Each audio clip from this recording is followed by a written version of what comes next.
La bonne nouvelle, c'est que les Français et les Françaises connaissent davantage le podcast natif. Alors on va se dire, ouais, mais en fait tout le monde parle du podcast, comment ça se fait? Mais oui, mais en fait il y a quand même 6 Français sur 10 qui savent pas ce que c'est un podcast natif. Si on prend à l'envers, ça veut dire que 40% cette année déclarent savoir ce qu'est un podcast natif. Il faut savoir qu'en 2019, ils étaient que 25% et en 2021, que 31%. Donc il y a quand même une très belle évolution, mais ça veut dire qu'on a quand même une grande marge de progression sur ce qu'on va appeler la démocratisation du format, et ce qui est quand même hyper important.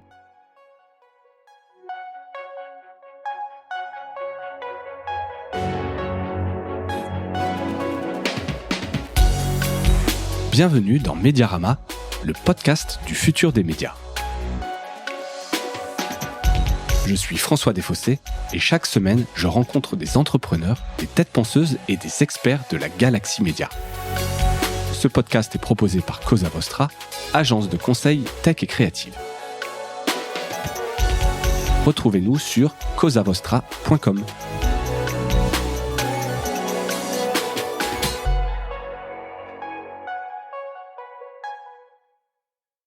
Bonjour à toutes et à tous et bienvenue dans ce nouvel épisode de Mediarama, Pastille Actu aujourd'hui. J'ai le plaisir de faire cette pastille, non pas avec une, mais avec deux personnes invitées. La première, Laura Pironnet. Bonjour Laura. Salut François. Pour ceux qui te connaissent ou ne te connaissent pas, tu es Head of Podcast chez Cosa Vostra. Tu as déjà eu l'occasion d'intervenir sur ce podcast puisque tu reviens du Paris Podcast Festival et donc tu as plein de choses à nous dire à ce sujet-là notamment. Et j'accueille également Jérôme Marin. Jérôme, bonjour. Bonjour François. Tu es le fondateur de la newsletter Café Tech. On avait eu déjà aussi le plaisir de t'avoir une fois sur la Pastille Actu, donc je suis ravi de te recevoir à nouveau. Au menu de cette Pastille Actu, on va parler de TikTok et les médias, ou plutôt l'absence peut-être de médias sur TikTok. On va parler d'IA. Alors c'est un thème récurrent, mais évidemment il est omniprésent dans d'actualité tech et médias évidemment en ce moment. Donc sur un sujet que j'ai sélectionné de ta newsletter, Jérôme. Donc, je pense que tu auras pas mal de choses à nous dire là-dessus.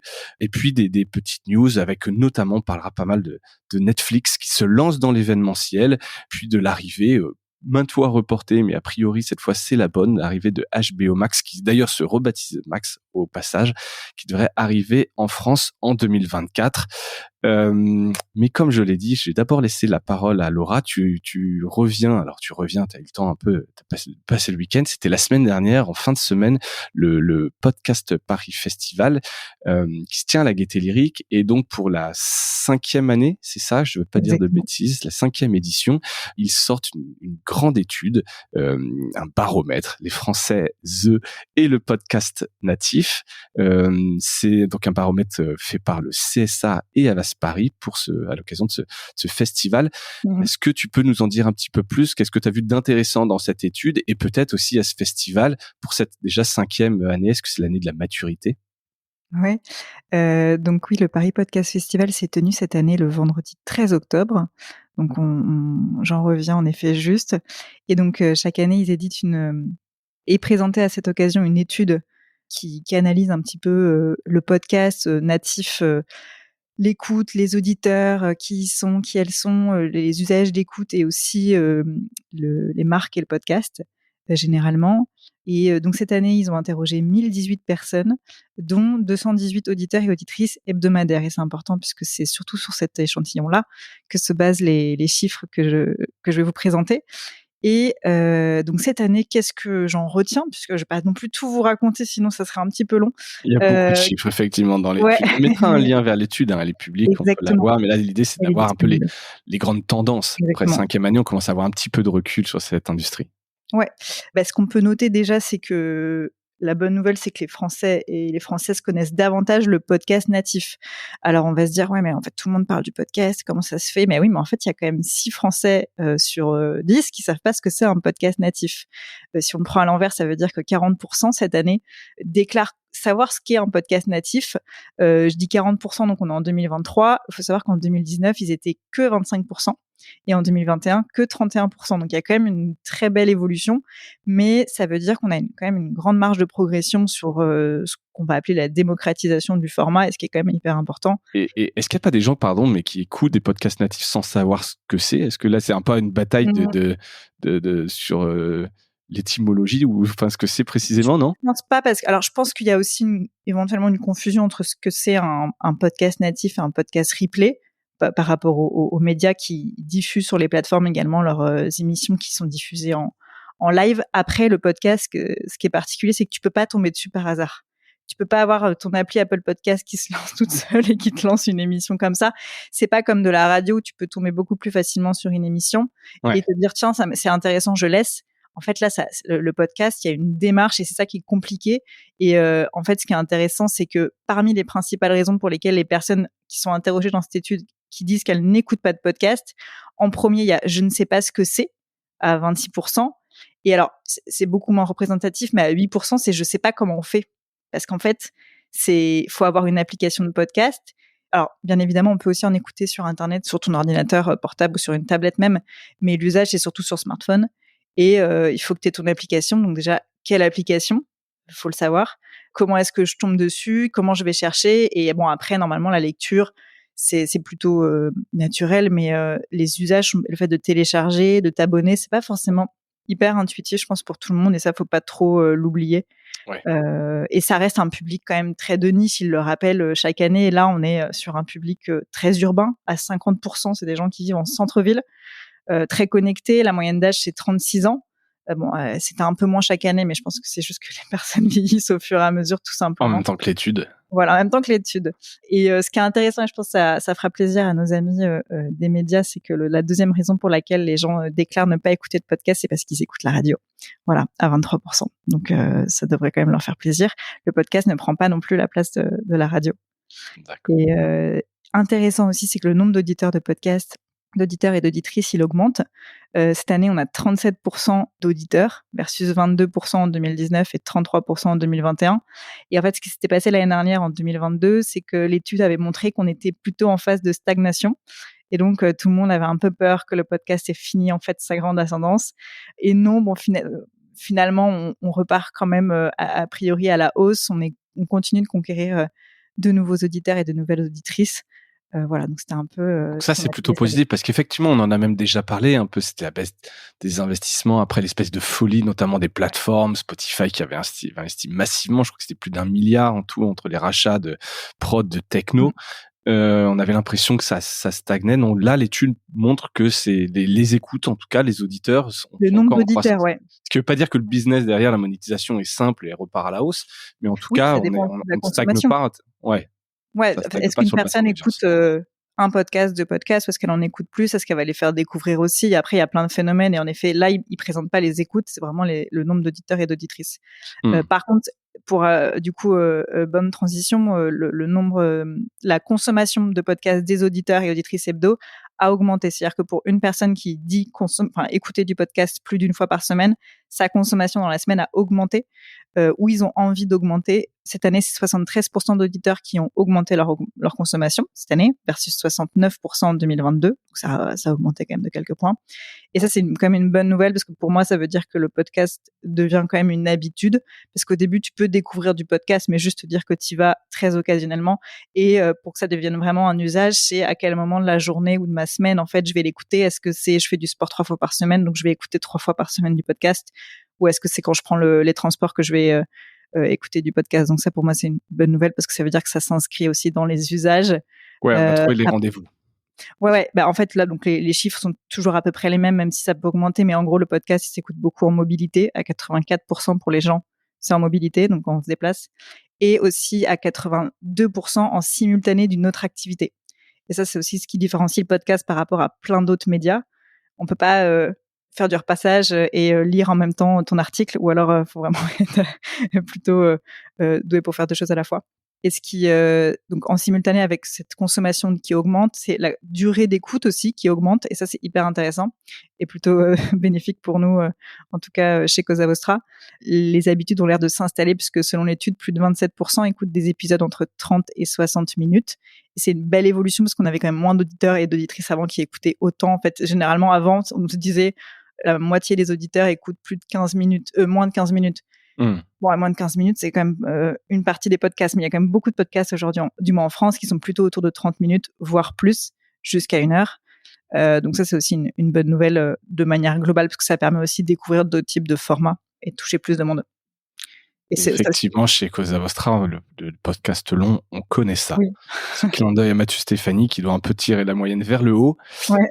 avec son podcast Génération Do It Yourself, quoi. Jérôme, ça t'inspire quoi tout ça, ces chiffres sur l'évolution des podcasts? Est-ce que toi, alors que tu avais ton podcast Café Tech, hein, mais t'en écoutes, tu te reconnais là-dedans? Alors moi, je suis pas un très gros consommateur de podcasts natifs. Moi, je m'en sers plus pour rattraper la radio. C'est le gros du Ouais. volume en réalité, hein. J'ai plus le chiffre en tête, je sais pas Laura si tu l'as, mais je crois que c'est 97-98% des écoutes de podcasts en réalité, c'est du replay, du catch-up, quoi, hein. J'ai pas le chiffre en tête. En tout cas, si tu regardes les classements sur Apple Podcast, t'es sûr que dans à peu près toutes les thématiques, dans les 10 premiers, t'auras forcément un podcast de replay ou 2 ou 3 de médias plus traditionnels, ça c'est sûr. Ouais. Pardon, Jérôme, je t'ai coupé Non, sur pas le truc. Et c'est vrai que le côté intéressant, c'est que il y a eu, tu parlais de Spotify. Spotify a beaucoup investi sur les podcasts. Ils se sont dit c'est la prochaine plateforme audio. Il faut être présent, notamment parce que ça leur permet de changer un peu leur business model. Ouais. Et puis il y a eu l'économie qui a un peu baissé, le marché de la pub qui a baissé. Et donc finalement, on s'est dit, est-ce que finalement les podcasts peuvent croître aussi bien qu'on le pensait? Spotify finalement, on a l'impression qu'ils sont en train un peu de changer de stratégie, un peu d'investir un peu moins sur les podcasts qu'avant. Donc c'est à voir en fait, parce on n'en parle pas dans cette étude, mais il y a beaucoup de podcasts comme moi, voilà, qui se lancent. Et en fait, j'avais vu une étude où la plupart des podcasts ont entre 1 et 3 épisodes en fait. Les gens arrêtent parce que pas d'audience. Ouais, ils ont pas d'audience. Laura, je crois que tu avais communiqué en interne sur le Ouais. Slack une étude, je l'ai plus en tête, mais c'était ça, hein, le secret, c'est un peu la résilience, mais le gros, effectivement, de ce qui existe, c'est que quelques épisodes, hein. Oui, mais c'est un article sur Mediarama en plus, François, tu vois. Donc, ceux qui nous écoutent et celles qui nous écoutent pourront aller le retrouver sur Mediarama. Mais en effet, le gros des podcasts ne dépasse pas les 3 épisodes, même les 10 épisodes. Donc, en vrai, déjà, pour se démarquer, faut tenir un peu sur la longueur, quoi. Très clair. Sur l'étude, je t'ai un peu coupé aussi, Laura. Est-ce que je te laisse reprendre peut-être sur les chiffres de l'étude? Juste deux, trois derniers points. Ce qui se détache, qui est intéressant, c'est que quand on demande aux gens, aux auditeurs et auditrices qui préfèrent en termes de format ou de sujet, en fait, il n'y a pas vraiment un sujet ou un format qui ressort. Donc ça veut dire qu'il y a une vraie curiosité et qu'en fait les auditeurs et auditrices sont hyper ouverts et curieux. À mon avis, ça vient aussi du fait qu'aujourd'hui, il y a une telle offre de podcasts. C'est-à-dire que si vous avez une passion de niche, je pense que vous pouvez tout à fait le trouver en podcast, chose qu'on n'a pas forcément dans les médias traditionnels, et c'est ça qui est assez fort dans le podcast. Et en parallèle, on a vraiment des auditeurs qui écoutent de plus en plus de nouveaux podcasts. C'est-à-dire qu'il y a ceux que tu écoutes toujours, on va dire chaque semaine, et ceux que tu vas aller découvrir. Et ça, il y a des chiffres qui sont intéressants. 89% des auditeurs occasionnels trouvent facilement de nouveaux podcasts natifs qui les intéressent. Alors, il faut quand même savoir comment, je rebondis par rapport à ce que je disais au début, il faut savoir comment on écoute des podcasts. Mais une fois qu'on sait comment on écoute un podcast, on peut facilement en trouver d'autres. Ça, c'est pas très compliqué. Et 64% découvrent régulièrement de nouveaux podcasts à écouter, versus les 36% qui écoutent toujours les mêmes. Donc, il y a quand même, voilà, sur ce côté de la découvrabilité, quand même, avec les plateformes Spotify, Deezer, c'est quand même assez bien mis en avant. Donc, il y a plus ce côté un peu obscur. Faut aller chercher une application dédiée, Apple Podcast, qui d'ailleurs est installée par défaut, mais dont les gens n'ont pas forcément l'habitude. Mais Spotify, Deezer, on est quand même dans des usages forts. Ça représente quoi en termes de pourcentage d'écoute, ces plateformes Spotify, Deezer? Je sais qu'avant, historiquement, Apple Podcast était l'immense majorité, ce n'est 90% des écoutes pour un podcast. C'est quoi aujourd'hui un peu les ratios?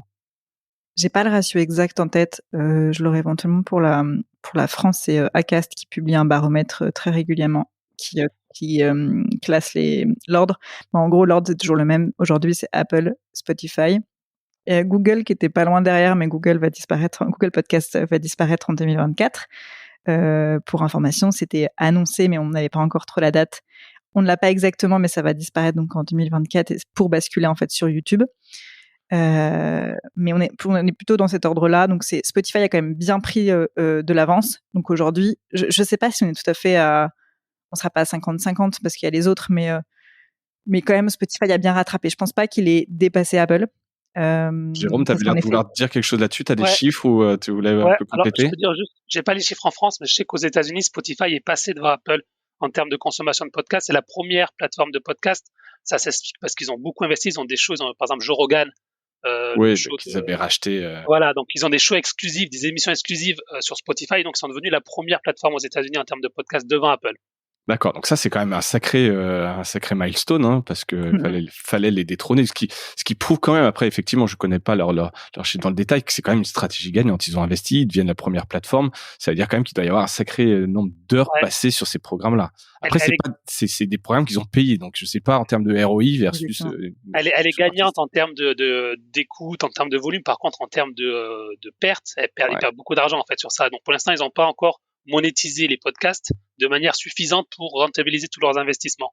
Ouais.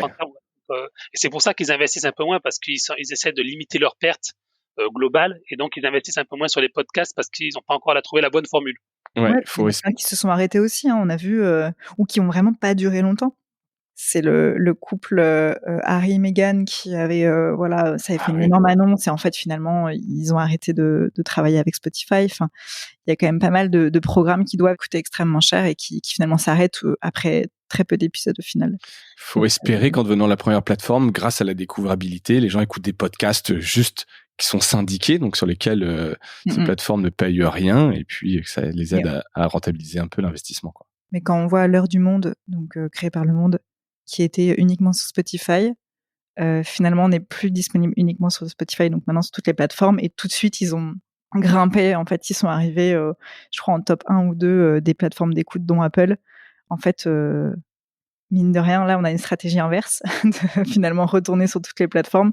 Je connais pas les chiffres exacts. Parce qu'il devait y avoir un deal financier, tu sais, d'exclusivité, et puis une fois qu'il est passé, ils se disent, maintenant, on a tout intérêt à être partout, et puis être sur notre stratégie. Il faisait partie de Spotify, avait une fonctionnalité le matin, je sais plus comment ça s'appelait en anglais. La matinée. Tu parles du Monde ? Non, Spotify. En anglais, ça s'appelle Daily Drive. Maintenant, en français, je sais plus comment ça s'appelait. Et Le Monde faisait partie de ça, en fait. L'heure du Monde était intégrée, et donc ils avaient payé Spotify, avait payé Le Monde pour produire ce podcast. Et j'imagine que le deal s'est arrêté, que Spotify l'a pas renouvelé, d'où le fait donc que ce soit disponible ailleurs maintenant. Qu'on les trouve partout. Donc ça continue d'être quand même un peu la guerre. Est-ce qu'on a fait le tour des grands chiffres sur cette étude, Laura ? J'en ai encore d'autres. Vas-y, si on a encore quelques, n'hésite pas. Ouais, rapidement. Alors ça, je sais que c'est un indicateur qui parle pas mal aux médias, c'est la confiance dans le format. C'est un nouvel indicateur dans l'étude qui n'était pas avant je crois, dans les précédentes éditions. En gros, les signaux sont plutôt positifs, puisque 34% des auditeurs et auditrices font tout à fait confiance au podcast, versus donc quand même 38% dans la radio. Donc la radio quand même dépasse encore le podcast. 30% dans la presse et 31% dans la télé et 25% dans les réseaux sociaux. Et parmi les critères de confiance dans le podcast, en premier, on trouve l'expertise du podcasteur, podcastrice. Donc ça, c'est quand même aussi une bonne nouvelle. Et les sources citées. Donc c'est quand même hyper intéressant aussi de montrer qu'il y a quand même une belle confiance dans le podcast, et que c'est surtout incarné par la personne. Et pour rebondir, dernier point, ce qui est intéressant, c'est la relation entre le podcasteur, podcastrice, et ses auditeurs ou auditrices. En gros, à quel point le podcast devient un moyen de vraiment fédérer des communautés sur un sujet donné, comme d'autres médias peuvent le faire, bien évidemment. Ça c'est hyper intéressant, 63% des auditeurs et auditrices hebdo qui suivent les podcasteurs sur les réseaux sociaux. Donc ça veut dire que c'est comme s'il y a 63% des gens qui nous écoutent sur Mediarama qui te suivent, François, toi, sur tes réseaux, et 45% des auditeurs et auditrices interagissent avec le host. Donc tu vois, c'est quand même pas rien. C'est vraiment, c'est pas un truc top-down, c'est incarné, et on parle à la personne, on va la chercher sur les réseaux sociaux, on suit, etc. Ouais, et je trouve que ça va vraiment faire avec ce qui se passe dans les médias de manière générale, tu vois, où on dit que les journalistes prennent beaucoup plus de place, et qu'en fait, les médias sont incarnés par les journalistes, qu'on a les bios maintenant dans les médias, par exemple, et qu'en fait, on va suivre peut-être plus sur les réseaux sociaux un journaliste qu'un média. Bon, on n'est pas là non plus, mais je trouve ça hyper intéressant, et pour moi, ça va dans ce sens-là. Et du coup, je trouve ça assez chouette qu'il y ait cette interaction assez rapidement dans le podcast qui se dégage, quoi. Très clair. Donc ça, c'est effectivement des choses plutôt positives, même pour au-delà du podcast, hein. C'est se dire comment tu peux continuer à engager ton audience, même sur d'autres supports, que ce soit du Discord, du Twitch, la vidéo YouTube, etc. Et de continuer l'expérience hors émission. Ouais. Et je note, j'ai pas rebondi dessus, j'avais pas vu passer cette news, donc Google Podcast s'arrêtait pour mettre ça sur YouTube. C'est vraiment un bold comme move, parce que je pense que ça devait être quand même des sacrés usages, et ils sont vraiment à fond sur YouTube. Jérôme, peut-être ça c'est un peu tes sujets de prédilection. Tu ça te paraît cohérent, audacieux Ouais, alors en fait c'est sur YouTube Music, hein, donc c'est la D'accord. version Spotify, enfin c'est le Spotify de Google. J'imagine alors parce qu'on Google est très bon pour avoir des produits qui sont différents produits qui font la même chose et avec des noms différents, avec une stratégie qui est parfois pas très claire à comprendre. Donc j'imagine que là ils vont tout essayer de tout remettre sur la seule marque YouTube Music pour peut-être que les utilisateurs de Google Podcast vont sur YouTube Music pour écouter les podcasts et peut-être pour s'abonner à l'offre payante de YouTube Music. Ouais. J'imagine que la stratégie c'est ça derrière et pour aussi pour simplifier les choses au niveau de communication, du marketing. Voilà, ça doit être quelque chose comme ça. Un peu de rationalisation et puis voilà, imagine effectivement pousser sur les abonnements comme ils le font si bien sur YouTube, notamment. Et le salon en lui-même, pardon, donc il y a cette étude, mais sur le salon, les gens commentaient ces chiffres. Est-ce que tu as vu des choses intéressantes sur de la tech ou sur des grandes annonces de production? C'est pas vraiment un salon, un festival pendant lequel on va annoncer, enfin si, il peut y avoir des grandes annonces. En l'occurrence, là, c'était pas forcément le cas. En plus, il y a plusieurs, conférences, tables rondes, masterclass en même temps. Le vendredi, c'est toujours une journée pour les pros, donc plutôt les gens du secteur, studio de production, régie et cetera. Le samedi, c'est plutôt des enregistrements en live, donc des écoutes. Il y a un prix aussi de podcast, alors de podcast indépendants et de podcast de marque aussi maintenant qui a lieu, donc il y a la remise des prix. Voilà. Après, niveau tech, c'est pas forcément là où c'est le plus fourni. On parlera d'IA un peu ensemble tout à l'heure, je crois. Mais sinon, il n'y a pas de grandes annonces tech. Après, c'est vraiment l'occasion aussi de revoir les gens du secteur. On n'est pas tous à Paris et fort heureusement d'ailleurs. Donc, c'est l'occasion de tous se recroiser. Voilà, de quand même suivre un petit peu les podcasts qui sont sortis dans l'année, d'avoir des retours d'expérience des studios ou voilà, des producteurs. Donc ça, c'est toujours hyper intéressant. Moi, je trouve que c'est vraiment aussi un moment, voilà, pour s'ouvrir les chakras sur ce qui est sorti en termes de prod, en termes de format, pas forcément de sujet, parce que ça va vraiment dépendre de qui on est et de ce qu'on veut faire. Mais moi, je trouve que c'est vraiment un moment, voilà, pour déjà revoir les gens. C'est Ouais, ça bien, fait toujours du bien de voir effectivement de partager ouais, avec ses et puis vraiment retour d'expérience sur des productions, ce qui s'est bien passé, moins bien passé, des coûts, voilà, des attentes et cetera. C'est pas le milieu où on va forcément tous raconter donner nos chiffres. Ça va dépendre un peu du bon vouloir de chacun. Traditionnellement, c'est pas forcément un milieu où on donne les chiffres. Donc ça, bon, faut pas avoir de grandes attentes, mais sinon voilà, c'est quand même un bon moyen de faire sa veille. top. Donc une édition réussie. Ouais, ouais, ouais, et puis, bah, on espère, longue vie, au Paris Podcast Festival qui aussi, je crois, cherche, un peu son modèle. Chaque année, on a le droit à des nouveaux Des nouvelles nouveaux tests, annonces. Cette année, justement. on pouvait participer financièrement. Toi, il y avait un crowdfunding, pour le Paris Podcast Festival, pour info. Ok, bon, et ben écoute, on suivra. J'espère qu'ils seront encore là l'année prochaine. En tout cas, c'est cool d'avoir cette étude et de pouvoir prendre le pouls un peu de ce format et de cette industrie. Merci Laura pour ce focus sur le Paris Podcast Festival. Je sais pas pourquoi je dis à l'américaine, le Paris Podcast Festival. On va parler de TikTok et des médias. Un article repéré sur le Nieman Lab, donc une étude publiée dans la revue New Media and Society des chercheurs, donc Nick Hagar, qui est data scientist au New York Times, et Nicolas Diakopoulos de la Northwestern University, qui ont trouvé des moyens astucieux d'étudier le rôle des actualités dans l'algorithme de TikTok. Donc, pour aller directement à la conclusion, spoiler, c'est l'absence des médias. L'algorithme semble avoir été fait pour écarter volontairement les médias. Et donc, sans entrer dans le détail, ils ont créé, je dois le faire un petit peu quand même pour expliquer, ils ont créé des faux profils en mettant de manière proactive que ces comptes étaient intéressés par des news, par des médias. Puis après, ils ont analysé sur 6500 vidéos qui ont été proposées à ces comptes, seulement 6 étaient considérés comme des actualités, malgré l'appétence des profils créés pour les médias. Et encore sur les 6, c'était 2 qui étaient les mêmes, qui avaient été diffusés à plusieurs reprises. Donc c'est plutôt décevant, puisque comme encore une fois, c'était des bots qu'ils avaient créés exprès en les déclarant avoir envie de voir de l'actualité.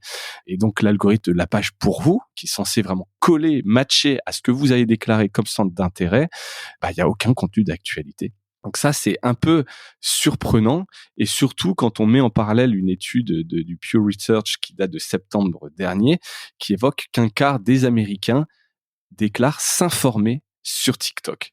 On comprend donc par cette espèce de reverse engineering de l'algorithme de TikTok que il n'aime pas les news, il n'aime pas les médias et que l'algorithme a donc été fait pour écarter ça.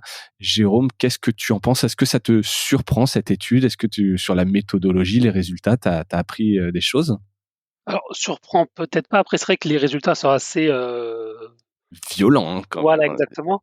Mais après, on sait que de toute façon, les réseaux sociaux aujourd'hui ne veulent plus des news sur leur plateforme, ou de moins en moins, parce que c'est beaucoup de problèmes plus qu'autre chose en fait. Et si vous, quand on a demandé à Adam Mosseri, qui est le patron d'Instagram, donc qui a lancé Threads, qui est un rival de Twitter, on lui demande pourquoi il n'y a pas plus de news, pourquoi vous mettez pas plus en avant les news. Et en gros, il dit, en paraphrasant, parce que c'est trop d'emmerde pour ce que ça nous rapporte en fait. Et encore plus aujourd'hui dans le contexte de l'actualité qui est assez lourd. Du C'est coup, anxiogène, bien sûr, voilà, il y a le côté anxiogène et donc c'est pas viral, plus les emmerdes, excusez-moi l'expression, mais avec la relation avec les éditeurs, les médias qui évidemment, et à raison, veulent être et avec la rémunérés. désinformation aussi. Aujourd'hui, Et la désinformation. avec le DSA, il y a des obligations en plus.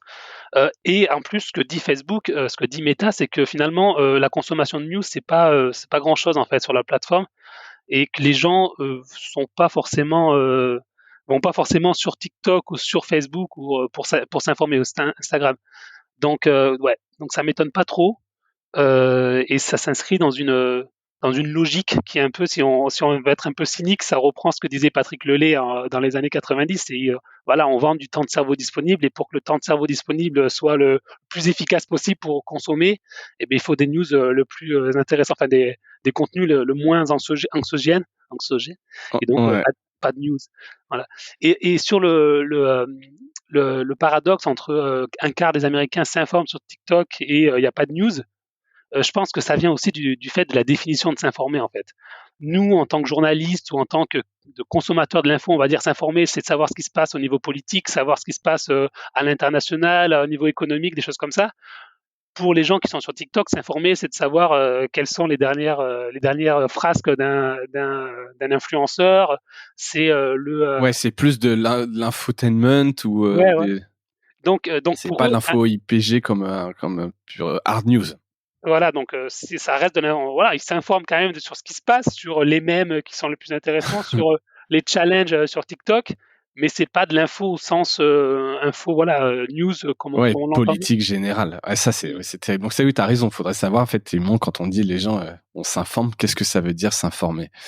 Je rebondis sur ton premier point, c'est clair. Et quand tu regardes là aussi les dernières annonces de X, donc ex-Twitter, où il y a plus de call to action vers les médias, la fin des médias sur Meta, tu sens effectivement, et c'est quand même compliqué parce que c'était une source de trafic non négligeable. On l'a traité dans la newsletter la semaine dernière, mais le trafic en provenance des réseaux sociaux est en chute libre chez les éditeurs, quoi. Donc il reste derrière, au-delà de l'organique, les moteurs de recherche. Si ça aussi demain est complètement chamboulé par un changement de paradigme avec l'IA, ça va devenir compliqué. C'est quand même toute une source de trafic où il se passe beaucoup de choses si tu en es complètement écarté. Et là, c'est vraiment volontairement par le développement des algorithmes ou la suppression de fonctionnalités, ça va être dur d'émerger, quoi.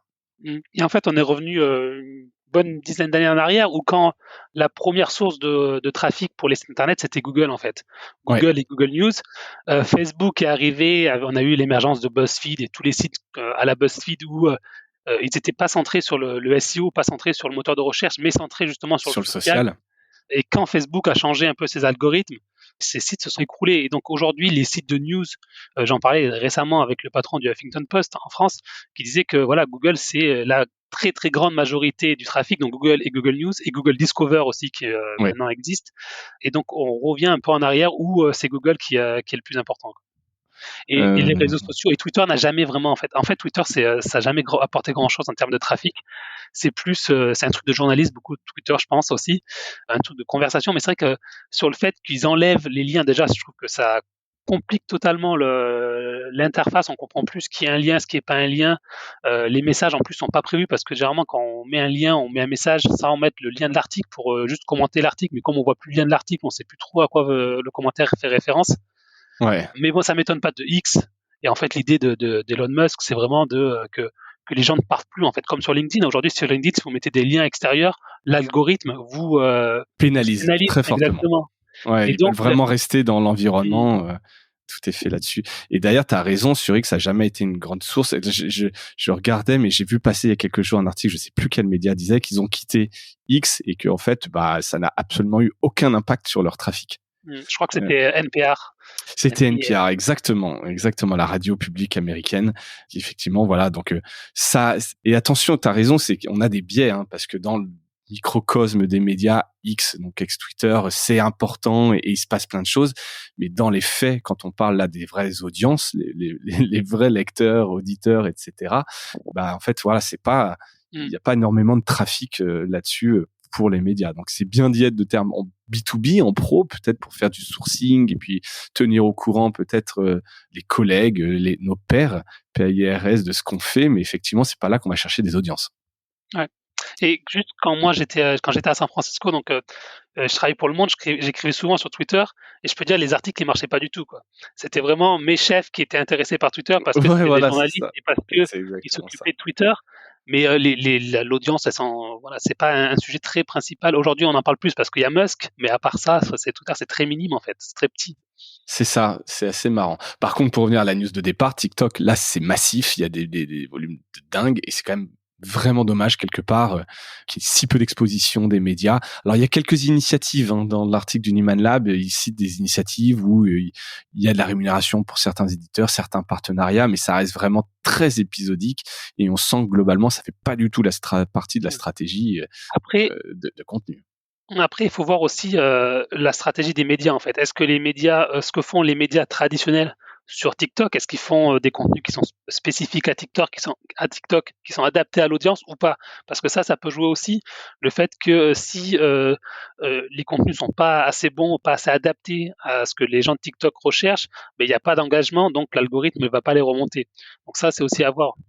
Oui, tu as raison, ça pourrait être une des raisons, mais l'algorithme pourrait aussi dire si j'ai cliqué, enfin j'ai dit que je déclarais que j'aimais les news et les médias, pousser des comptes qui sont bien tagués là-dessus avec les bons hashtags, etc. Mais tu as raison, après il y a aussi l'adéquation de l'offre et de la demande. D'ailleurs, j'avais fait un épisode avec alors j'ai oublié son nom de famille, Rudy d'Alter Echo, qui fait des super choses là-dessus et ça marche très bien. Ça veut pas dire qu'il monétise, mais en attendant, en termes d'audience, ça marche très bien. Voilà, en tout cas, je trouvais intéressant. L'étude est bien faite et elle montre quand même que globalement, c'est pas une plateforme news friendly, on va dire TikTok. Il y a le grand pari, donc c'est une news que je suis allé chercher sur ta newsletter d'hier, cafetech.fr, qui dit que si l'IA générative est l'innovation la plus prometteuse en termes de gains de productivité et de création de valeur dans plein de secteurs, on en parle tous les jours. La majorité des initiatives, en fait, coûtent de l'argent. Alors, les principales, c'est évidemment Microsoft qui investit chez OpenAI, et coûts importants pour les plateformes qui sponsorisent l'infrastructure et pour les entreprises qui doivent payer des licences, alors qu'en fait, il n'y a pas encore d'usage, de cas d'usage si clair sur lequel on a un ROI. Est-ce que tu veux nous en dire un petit peu plus sur ce sujet qui peuvent freiner l'adoption in fine? Alors effectivement, l'IA, on en parle beaucoup, mais derrière l'IA, en fait, ce qu'on voit pas forcément, c'est qu'il y a des cartes graphiques, donc des GPU qui tournent d'abord pour entraîner les algorithmes, les modèles d'IA générative, comme par exemple GPT, qui est le modèle qui alimente ChatGPT. Ça prend des mois, ça prend parfois même des années.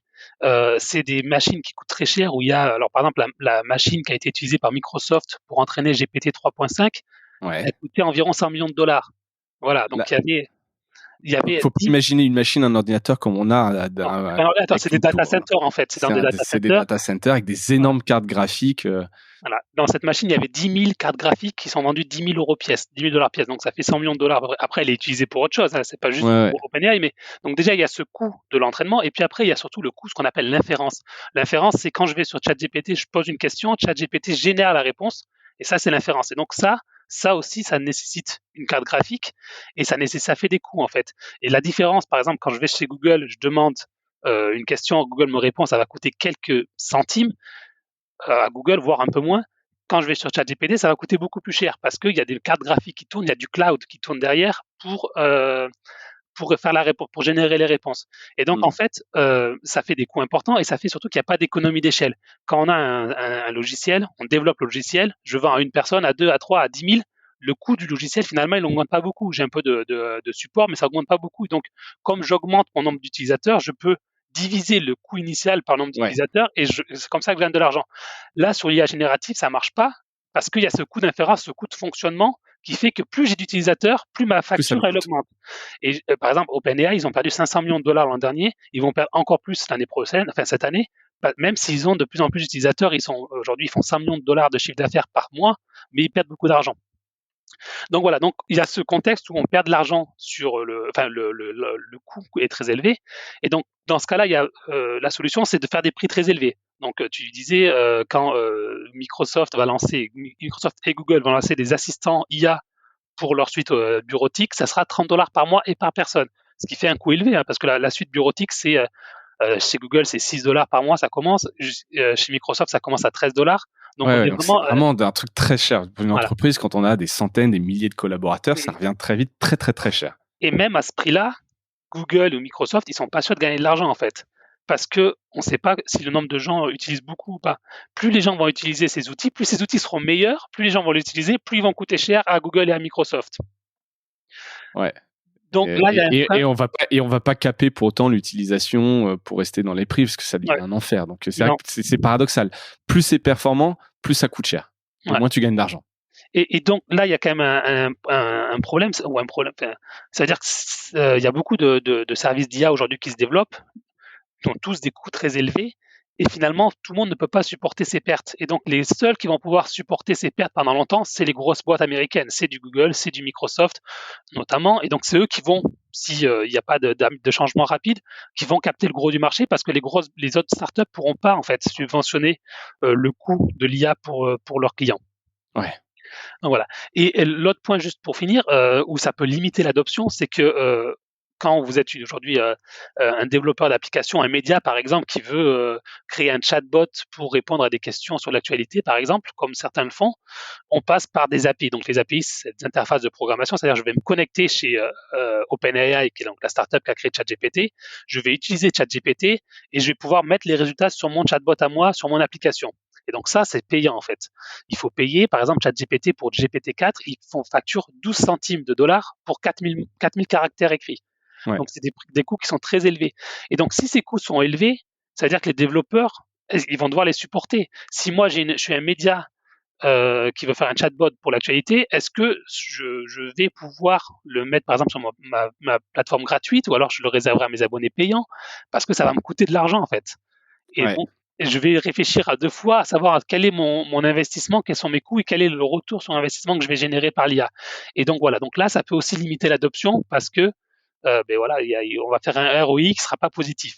Et il y a des manières d'améliorer ça, parce qu'en fait là j'ai l'impression que c'est un peu exponentiel, c'est-à-dire plus c'est utilisé, c'est quoi, ça va être par l'innovation Ouais. tech, des Alors, GPU moins chers ou les des GPU moins ordinateurs chers, quantiques, je sais pas. alors les GPU moins chers, c'est pas sûr parce qu'aujourd'hui on a c'est donc quasiment tout le marché est capté par un seul acteur qui s'appelle Nvidia Nvidia. aux États-Unis, qui n'arrive pas à satisfaire la demande. Donc il a aucun intérêt à baisser les prix en fait. Voilà. Là, ce qu'ils ont fait, c'est qu'ils ont sorti un GPU, donc un nouveau GPU qui est à peu près 4 fois plus cher que l'ancien, mais qui est beaucoup plus performant. Donc on a besoin de moins de GPU. Enfin, ça coûte moins cher que précédemment, même si le GPU lui-même est plus cher. Voilà, Ouais, s'il calcule 10 fois plus vite, voilà, c'est ça. 4 fois plus cher, quelque Voilà. part, à l'unité, c'est moins cher. Voilà. La vraie solution, en fait, c'est de changer de modèle. Aujourd'hui, on a des modèles, on appelle ça les grands modèles de langage, qui sont généralistes, comme GPT, qui est un grand GPT-4, qui est un énorme modèle qui sait à peu près tout faire. Ouais. L'idée, c'est de faire des modèles plus spécifiques, et notamment, il y a la startup française qui s'appelle Mistral AI qui fait ça. C'est de dire, voilà, si je veux faire juste du résumé de texte, j'ai pas besoin d'avoir GPT-4 pour faire ça parce que ça sert à rien. J'ai besoin juste d'un modèle qui est entraîné pour faire du résumé de texte. Et donc, comme ça sera un plus petit modèle, donc ça coûtera moins cher à entraîner, ça coûtera moins cher à faire fonctionner, donc ça sera moins cher à utiliser. Donc l'idée c'est ça en fait. Et si on pousse la logique encore plus loin, c'est que ce que veut faire OpenAI, c'est eux, ils veulent utiliser leur grand modèle GPT-4 pour l'entraîner à créer des petits modèles. Et donc on aura un modèle mère qui créera des petits modèles pour chaque besoin spécifique qui donc logiquement devrait être moins cher à utiliser et qui permettrait donc pour tous les développeurs notamment d'applications de pouvoir les intégrer à leur application sans faire exploser leur coût.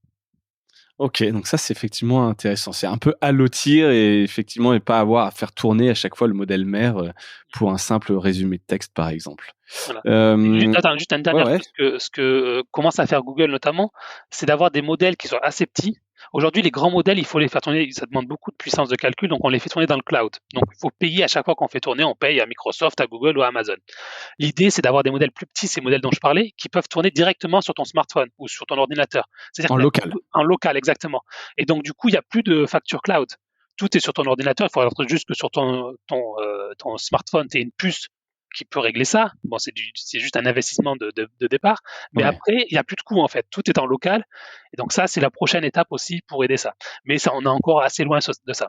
D'accord, mais il y a quand même des pistes d'amélioration, de Bien se sûr. dire qu'on va pas sur un truc où tout le monde perd de l'argent et au bout d'un moment, les gens vont arrêter ou quoi que ce soit. Moi, j'ai du mal à le croire parce que pour le coup, il y a quand même des cas d'usage qui se développent un peu partout. Et puis tu l'as dit, là, ça va être intégré dans des outils de tous les jours, les suites bureautiques pour les devs sur GitHub qui appartient aussi à Microsoft d'ailleurs. Est-ce que dans le podcast, Laura, il y a des choses aussi sur l'IA, parce qu'on a vu pas mal de choses assez récemment sur la traduction, etc. T'as vu des choses passer intéressantes? Ouais, exactement. Alors, ça va être un peu plus, pratico-pratique que ce que Jérôme Non, tu mais c'est bien présentais parce là qu'il parce faut que voir aussi les applications. C'est ouais, intéressant d'avoir ce côté un peu derrière le business, mais au exactement. quotidien, l'IA, est-ce qu'elle continue Ouais. Alors oui, c'est ça à va quoi là? pas remplacer le podcasteur, ça c'est sûr. On Ouf. peut pas ouf, c'est bon, on a encore de de métier. Non, en gros, ce qu'il y avait une conférence au Paris Podcast Festival justement où, ils en parlaient un peu les bonnes pratiques des podcasteurs et leur utilisation de l'IA. Il y a plusieurs pratiques possibles en pré-prod. Donc, ça peut, aider à la, rédaction, de trames, de questions, biographies d'invités. Pas forcément la biographie, c'est juste peut-être pour nous aider, à contextualiser et préparer l'épisode. Donc là, ChatGPT, Sudowrite. Ça peut être aussi un peu plus, donc là, on parlait plutôt de format interview. Si on a un format un peu plus narratif, voire de la fiction, ça peut nous aider pour en fait aller parce que notre cerveau, je pense, il fonctionne avec une trame. On a tendance à faire un peu toujours la même chose, mais un peu à nous ouvrir sur d'autres trames justement. Donc ça peut nous faire des V1 de récits un peu plus fictionnels que l'humain va toujours de toute façon rechallenger. Ça va toujours être repris. Tous ceux qui intervenaient à cette table ronde le disaient. Hein, c'est jamais ce que va nous donner ChatGPT. On va jamais le réutiliser tel quel, même pour une trame. Et après, donc ça c'est pré-prod. Après en post-prod, bien évidemment, pour le son, Mmh. l'IA a plein d'avantages. Alors, il y en a plusieurs. Ça peut être, déjà, alors, avant de la post-prod, d'ailleurs même en enregistrement et après en post-prod, Adobe Podcast, donc qui a une bêta, l'année, 2022-2023, je crois ça fait pas longtemps qu'ils ont lancé, l'offre payante, où en gros, tu peux enregistrer après directement sur, Adobe Podcast, mais sinon tu peux télécharger des pistes avec une mauvaise qualité. Quelqu'un, par exemple, qui a enregistré avec des petits écouteurs ou sur son téléphone où en fait il n'y a pas forcément de son derrière mais la piste est mauvaise, tu charges et c'est impressionnant, ça te clean ça comme si tu étais en studio. Et ça peut aussi t'enlever tout ce qu'on appelle les filler words, donc les les les trucs un peu inutiles qui vont traîner et qui vont pas forcément être beaux à entendre. Donc ça c'est tout à fait possible. Il y a donc il citait des outils comme Isotope RX, comme Goyo aussi qui peut séparer en fait sur ta piste, ça peut te séparer la voix de l'ambiance de la musique. Par exemple, ça te sépare en fait tes différentes couches de son. Et si tu te dis bah moi je veux enlever l'ambiance derrière, Une sorte de détourage automatique, mais appliqué au son, quoi. voilà, exactement appliqué au son.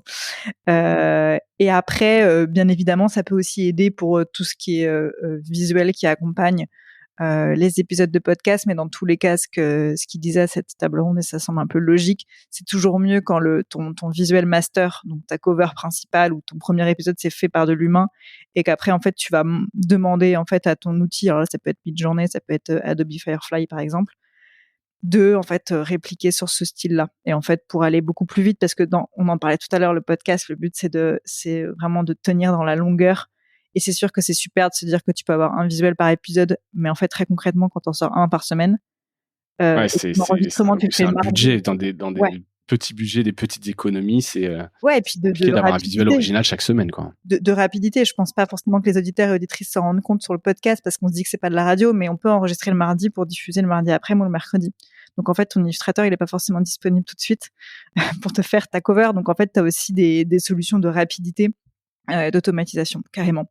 Donc voilà un petit peu les usages, mais dans tous les cas, l'IA, voilà, on en parle énormément, donc ça va pas être très original ce que je vais dire, mais il faut bien maîtriser ses prompts. Il faut donner des exemples de ce qu'on fait.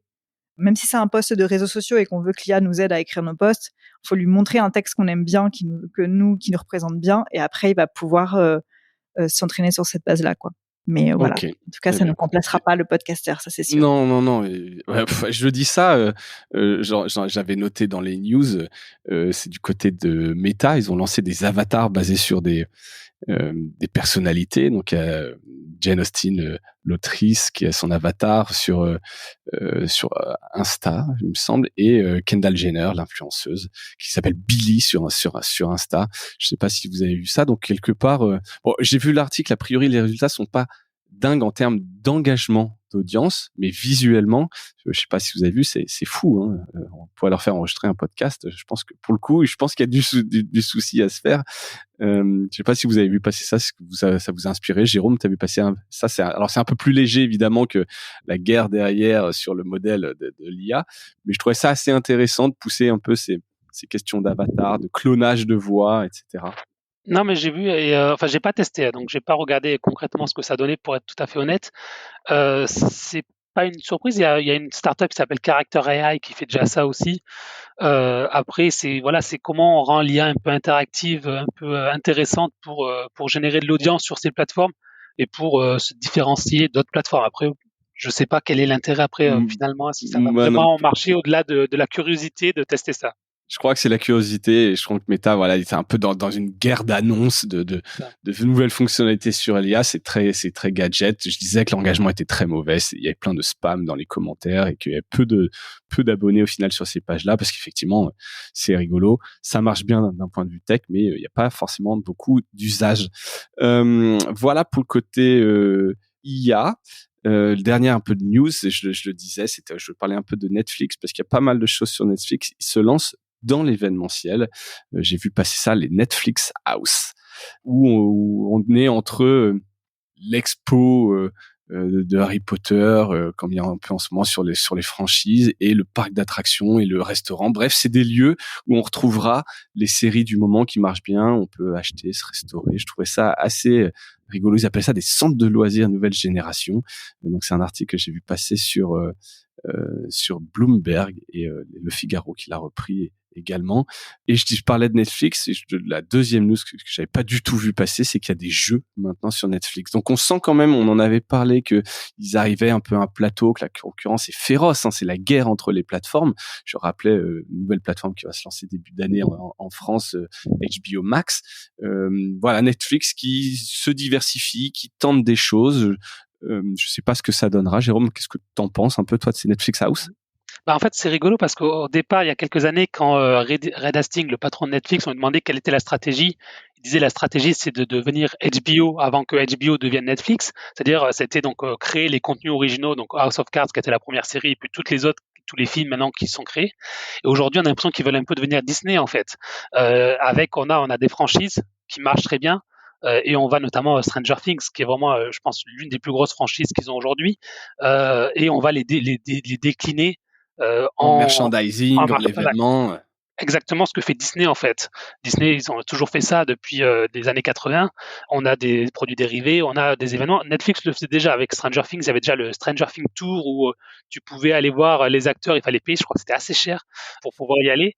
Et il y avait beaucoup de gens. Moi, j'étais allé à l'avant-première de la dernière saison de Stranger Things et il y avait plein d'enfants en fait et de jeunes qui étaient là, et ça m'avait assez choqué. Et je suis pas très vieux, mais je me suis senti très vieux ce jour-là.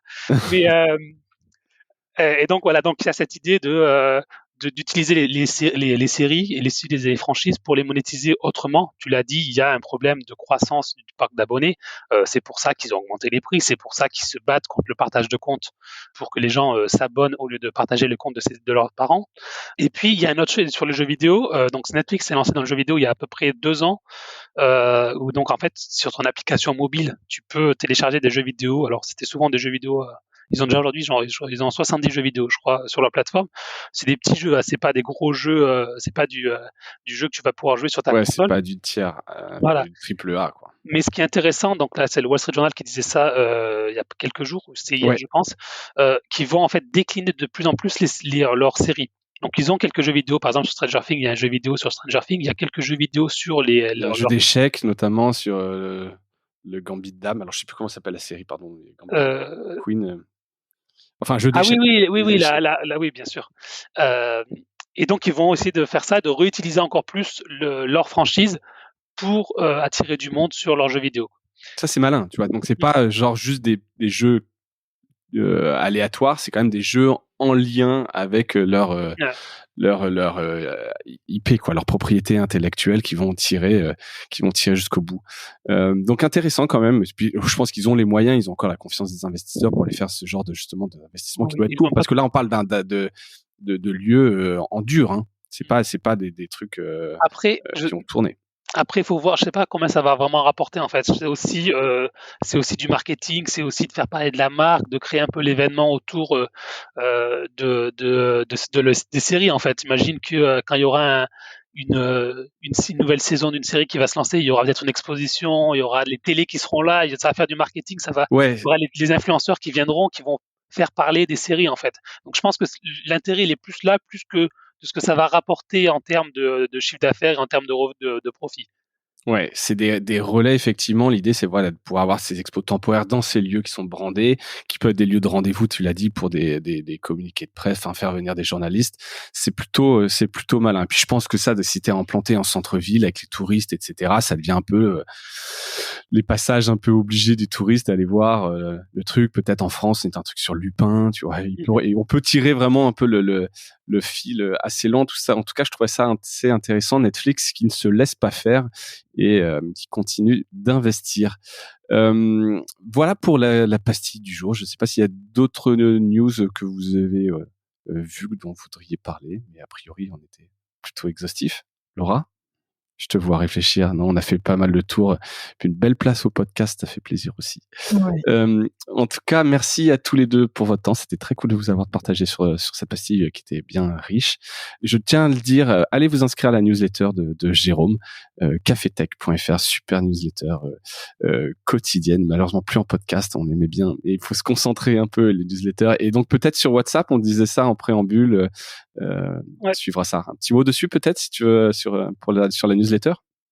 Oui, la newsletter, donc c'est une newsletter que j'envoie du lundi au jeudi à 7h30 et l'idée c'est de prendre des sujets d'actualité, donc du côté tech et côté un plus business de la tech et de les décrypter, d'essayer d'expliquer ce qui est important, pourquoi on en parle et ce que ça veut dire pour telle ou telle boîte. Donc ça peut être des grosses boîtes américaines, ça peut être des sujets de régulation. J'essaie de parler pas mal de la Chine parce que je trouve qu'on n'en parle pas assez forcément dans les médias aujourd'hui, des startups françaises. Voilà, donc c'est assez vaste et à chaque fois essayer d'apporter un peu plus que l'actu en fait.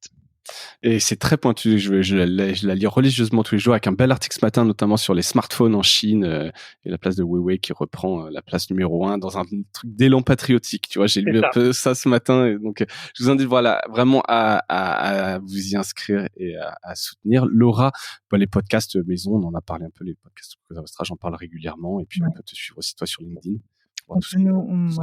Le dernier sorti chez nous, c'est Normalize, qui parle de marketing inclusif. J'en profite pour en parler. Ouais, j'en ai pas parlé du tout. Qui parle vraiment plutôt aux professionnels du marketing, de la communication et qui réfléchissent et savent pas toujours comment enclencher une démarche de marketing inclusif, parce que généralement ça fait un peu plus peur, on a peur de faire des bourdes et tout. Et donc là, l'idée, c'est justement de les accompagner dans ce chemin-là. Donc Normalize sur toutes les applications de podcast, comme d'habitude.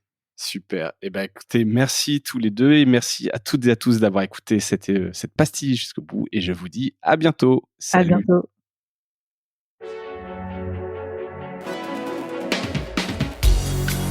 Voilà, Mediarama s'achève. Si cet épisode vous a plu, n'hésitez pas à le liker et le partager. Et puis, si vous souhaitez être accompagné par notre agence Cosa Vostra, contactez-moi par mail mediarama@cosavostra.com. Portez-vous bien.